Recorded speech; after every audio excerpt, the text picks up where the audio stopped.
门外敲门是谁？老夫人来哉。原来是婆婆来了，带我开门来。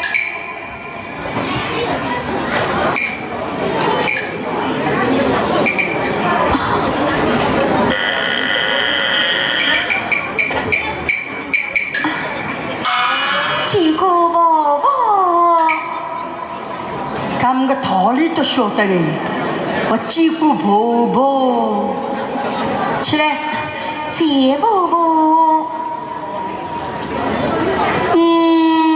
我里来家你晓得吧？梨花村。梨花村，屋里有几个人晓得吧？家中还有俺老爹娘呢。帮家叫讲名字哦。弟弟名唤李仁达，请自己讲名字哦。我叫李玉凤，今年几岁哦16岁了。样样晓得，问个样样都有讲得了。16岁，唔过26岁，唔过36岁，吃问都样样晓得个。请个人毛病有个毛病？婆婆，我没有病。毛病唔个，自己有毛病自己不晓得哦。我真的没有病呢。请毛病唔个，他为干么挨拉出去啊？你哥哥想，婆婆，我是有原因的。干嘛？挨拉出我有原因啊？干原因过来？婆婆有所不知，只为我在花轿之内一路颠簸深脚的脚，荡起了客人，做了一个梦，梦见了一班仙女歌舞，他们跳得好，我正看见上面姿势煞是不同。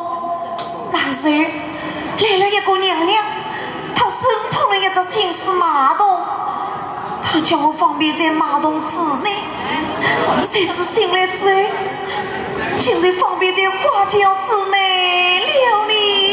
干嘛？新娘子轿子头里，在半路里打开窗哦，还困着，困着里面做乱梦哦，还乱梦里下头戏剧来跳舞，吃毛毛条条都痛，哪一哦？搿乱梦啦，每个人要做过，咁老早好拿出去啊！你个人不是有毛病啊？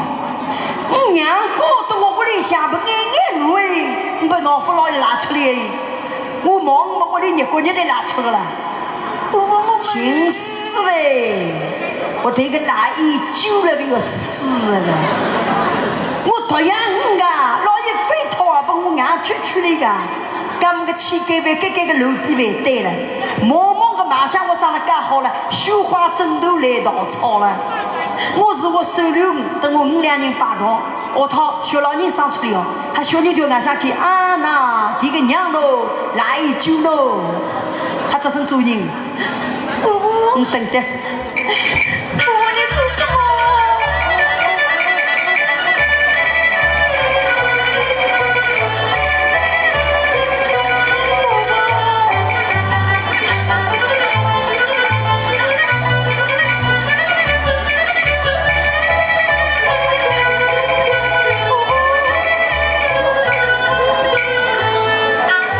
包了一只，手撕1分，退回娘家。给，婆婆，看，我蛮客气的嘞。